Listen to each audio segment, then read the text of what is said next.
ain't nothing but a hound dog, the crying old time. Oh, when Elvis plays, it must be Wednesday morning. Wednesday morning, time for Ask the Doc segment with Dr. Stone from Canyon Country Veterinary Hospital, located on Soledad next to Regal Cinemas. And don't forget, for your West Side care, and especially after hours 24 hours care, is All Creatures Veterinary Center, located on Lyons Avenue in Newhall. Good morning. Good morning. So summertime is coming up, and there are some dogs. Most dogs do not seem to like water that much, but some of them do. And especially it seems like your Labrador types and some of your other water dog types who love to go swimming, whether or not the owners are there or not. So this is the time of year that, especially dogs like that, first of all, if you can't keep them out of the pool, they are susceptible to things by jumping into chlorinated swimming pools, just like humans are, right? Right. Yeah, they definitely have some...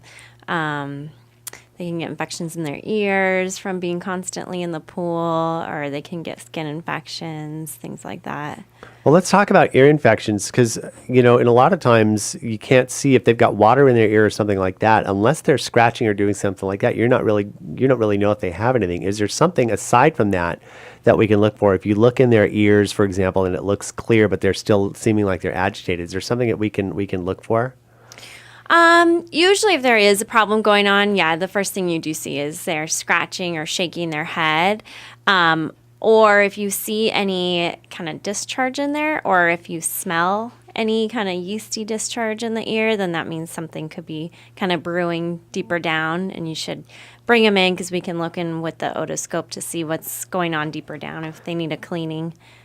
So, and that's very important is the smell, because even if you can't see anything, sometimes their ears are nice and pink, but when they have that kind of funky smell, and you know what it is. You know what it is when it hits. It's not their breath. It's not their if you haven't washed them in a couple of weeks or something like that, it is a definitive, and you're right, like a yeasty kind of smell. Because I have my one of my poor beagles is constantly getting ear infections. We constantly have to keep them clean, constantly have to do stuff. So, what treatment? I mean, I know that they're in taking them to the vet, because you guys will be able to also probably extract what's in there using your special medical techniques. But is there something that anybody can do at home? Is there like the little dropper squeezer thing or something, or is that even worth a try at home? Is it best to just bring them in? I mean, if they're having a lot of issues, it is probably best to just bring them in just to make sure there's not an actual bacterial infection or yeast infection going on, or sometimes dogs even get foxtails in their ears where we have to go in there and take it out, and those are really painful.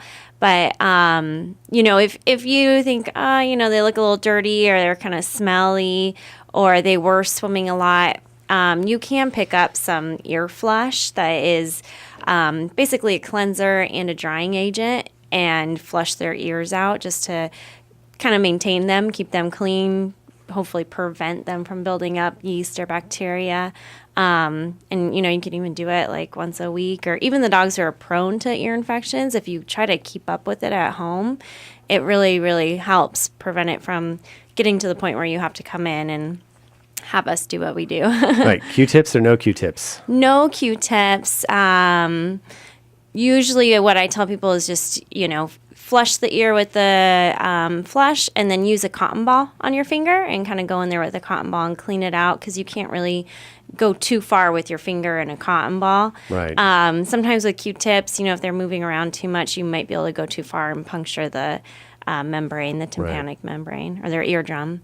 Got it. So. And talking about other stuff, you were talking about skin problems too. Is there something that you can do for your dog who likes to go swimming? Because again, just like if we go swimming and we don't rinse off, or we don't bathe afterwards, the summertime, my cousins had a pool, and you go, when you're 11 or 12 years old, you don't always think about that. Hey, I was in the pool all day. Why do I now need to, bathe off? But then all of a sudden your skin gets really dried and kind of funky. So that's the same thing that happens with dogs, right? And that could lead to other problems, because once they start getting irritated and scratching, right?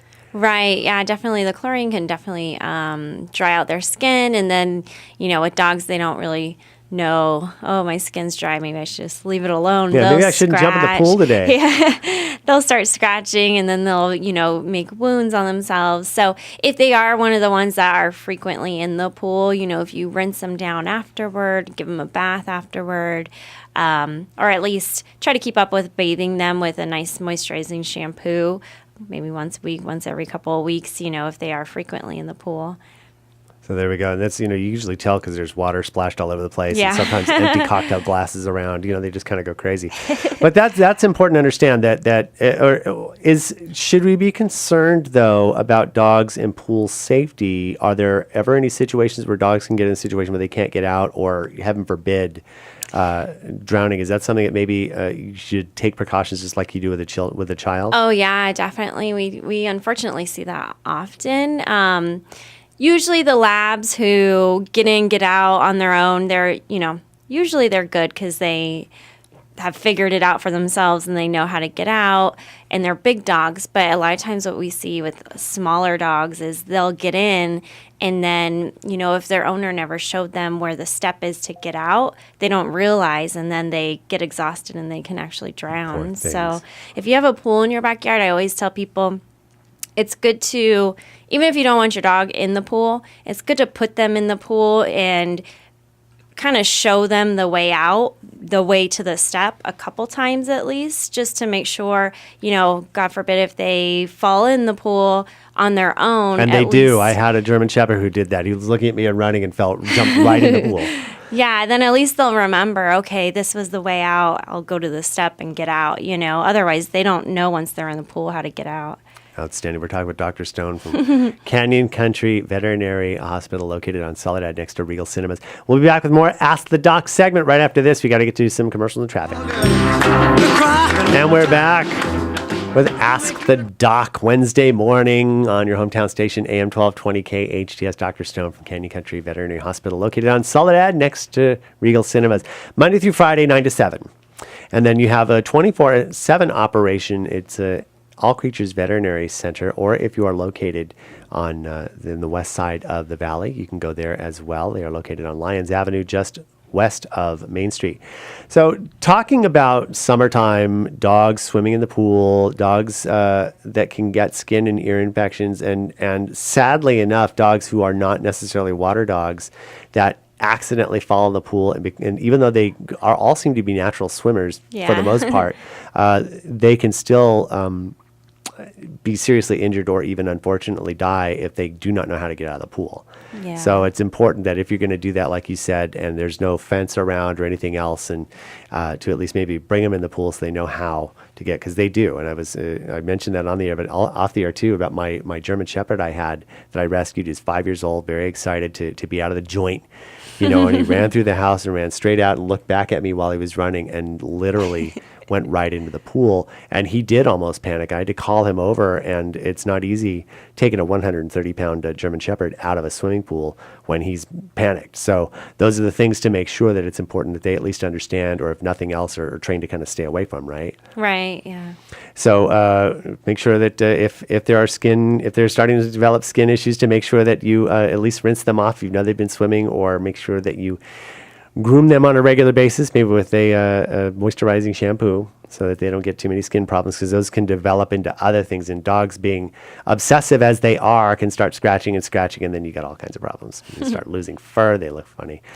Other things we talked about, I know we talked about this a while back, but I was mentioning to you off the air too that I was out in Acton yesterday at this kind of little ranch house that was not landscaped, and it's so dry out there that I ended up with a foxtail on the inside of my shoe, and it hurt. I couldn't even walk on it because it kept poking me right there, and I had to literally hop to an area where I could actually take my shoe off and get that foxtail out of there. Yeah, but they're foxtails are a sizable danger to dogs, right? Right. Yeah, we see dogs come in all the time with foxtails in their ears and their eyes.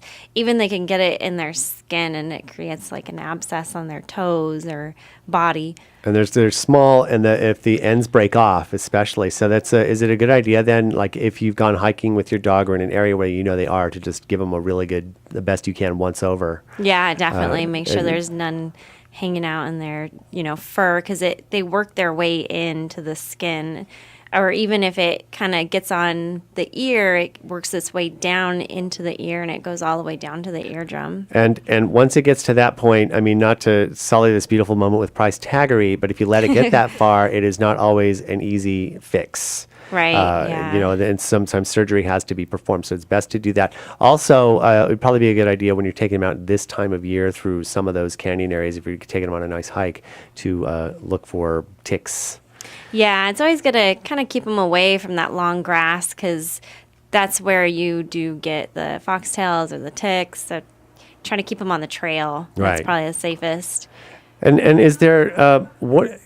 For those who like to take their dogs camping and lakes or ponds and things like that, they are just as susceptible to waterborne illnesses from those types of areas as we are, right? Right, yeah, and probably even a little more, too, because they tend to drink the water. So, you know, they can develop Giardia, which is it's a protozoan parasite that causes really bad diarrhea that we can actually catch also. So they can develop that from dirty water. They can get all kinds of illnesses from dirty water if they're drinking it. Right. And ocean, for those who like to run with the dogs on the beach, same thing applies when you're heading into the ocean, especially undercurrent and things like that. They are just as easily susceptible to being whisked out with riptides and also definitely. Especially those heavy. Like my dogs, I have one who really loves it. They'll do the thing where they run up and then when the wave comes in, they run away, which is perfect. But some other dogs I see people playing with them out in the ocean. So it's just as susceptible to those types of safety concerns as we are. So, and especially saltwater is equally damaging to their skin, if not worse. So those are things to consider for your summertime fun with your pet. Make sure that they're staying safe. And if you have issues as a result of the summertime fun, make sure you take them to see Dr. Stone at Canyon Country Veterinary Hospital, 9 to 7, Monday through Friday. Do you still have the kittens, or did you finally get them? We found homes for all the kittens. We have the mama cat still, and then we got a new kitten. And just recently, someone found it under the hood of a car, meowing. Goodness. So we have her now. She's a little black and white kitten. So every now and then, I know that people out there are sometimes looking for kittens. That's not a bad opportunity to contact Canyon Country Veterinary Hospital and say, hey, I heard you might have kittens in, and just see what happens. And go from there before you go anywhere. We usually have kittens. We love kittens. Well, that's good. Dr. Stone, always a pleasure. Till next week, have a great week. Hopefully nothing too big comes your way today. Thank you. All right, time is 8:54. We'll be back with traffic after this.